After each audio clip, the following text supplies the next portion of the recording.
Someone with a medium-size-ish camera stopped yesterday morning briefly. I was busy working, as I always am, and I looked up, noticed that the person had a medium-sized camera and what may have been a press credential around their neck. Mid-20s, cheerful, relaxed, casual fellow. Asked what I was doing, and I quickly explained. And as I was explaining, I realized that I was very different. I was in a very different place, spiritually, psychologically, than in prior encounters, and there haven't been any in months.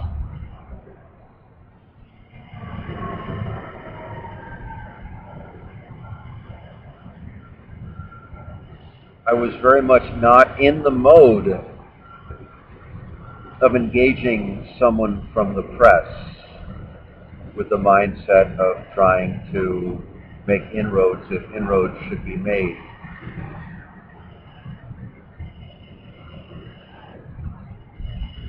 As this occurred to me, I was alert to it, I was concerned.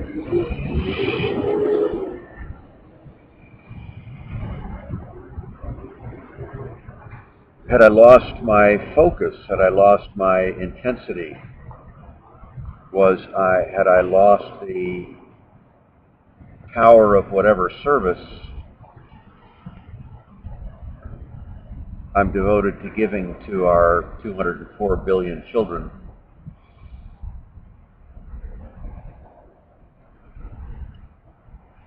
I've thought about it a little bit since.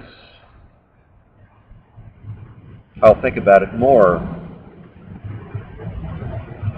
But I don't come out on the side of concern that I was not on my game for that encounter. I've spoken occasionally for years about me coming to see that our Western society is a graveyard,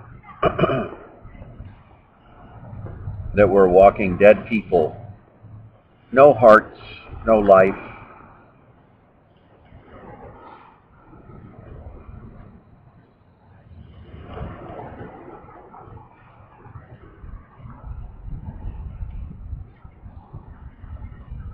What yesterday reflected was I really accept that. I accept that as truth. I experience it as truth. I see no real exceptions. Oh, Scott, Diane.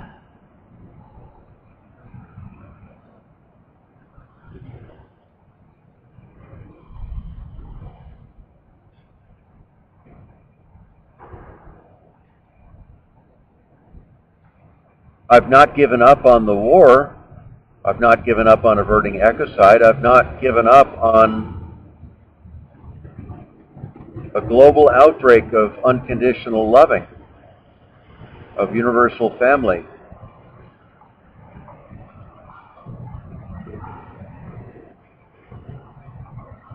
But whereas I've not given up on it,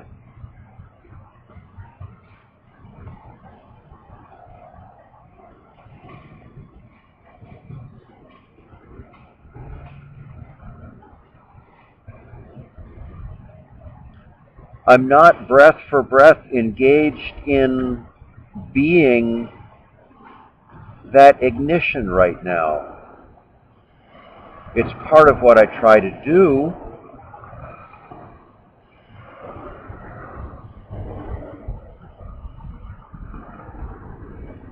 But I definitely have no expectation that I'll do it in my whatever months I have left, that I'll be that ignition.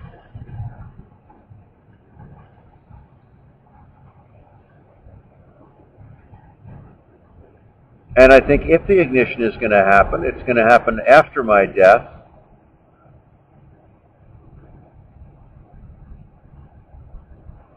And I'm doing what I can now to be a chance to help with that.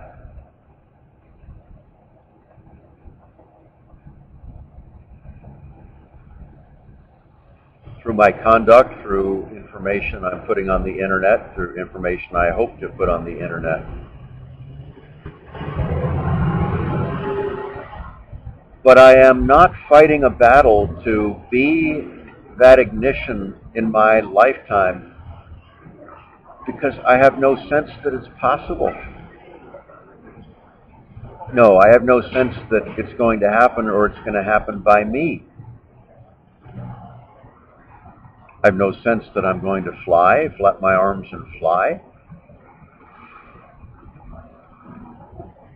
I have no sense that people are going to sit up in a graveyard and walk around. I have no sense that there's going to be an awakening in my lifetime.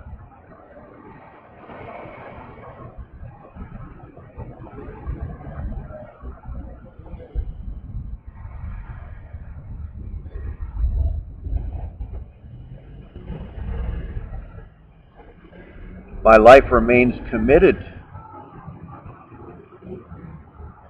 to the awakening.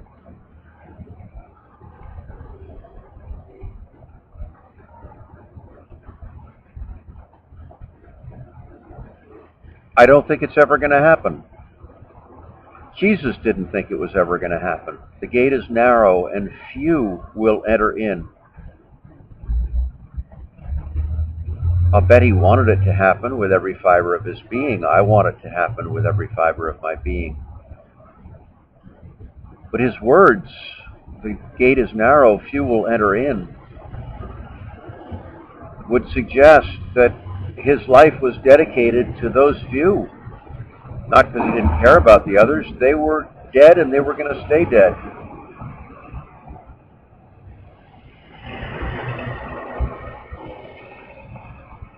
And my life is moving like that. I don't know that there will be few.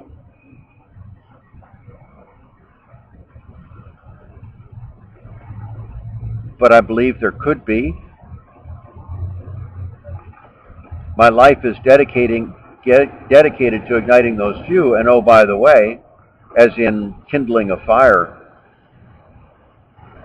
if one can get the few twigs burning, then there's a possibility of a larger fire developing.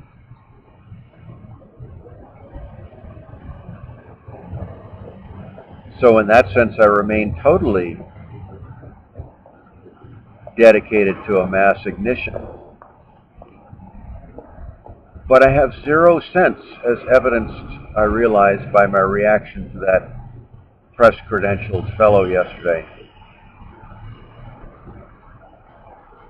I have zero expectation of seeing it in my lifetime, or in my lifetime being the ignition. I do have some sense that the example that I leave, the words that I leave, the books that I leave, the materials that I leave, could be the ignition of someone after I die.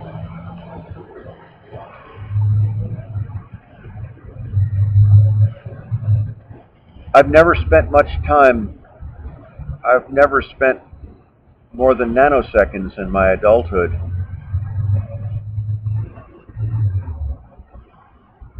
wishing for the truth of a situation, the truth of a battle to change. What I've set myself to do is to face the truth of the conditions of the battle and to do my best to optimize the outcome. And that's how I am through this second. And I suspect it's how I'll remain